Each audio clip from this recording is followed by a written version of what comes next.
সেজন্য ৭১ টক শোতে বলেছি।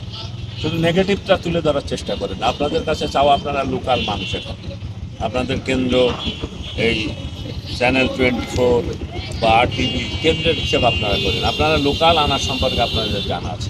আমি সেজন্য বলেছি যে আনার যে ভালো কাজগুলো করেছে সেটাও তুলে ধরেন। কারা কোন তথ্য দিল সেটা জরুরি নয়।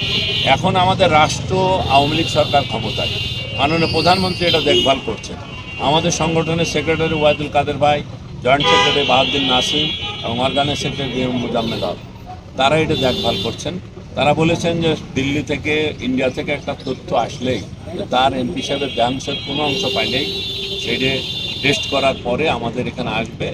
তখন আমাদের যে মুসলমান হিসাবে যে দাফন কাফন আছে আনুষ্ঠানিকতা, সেটা করার পরে আমরা দলীয়ভাবে কর্মসূচি দেব।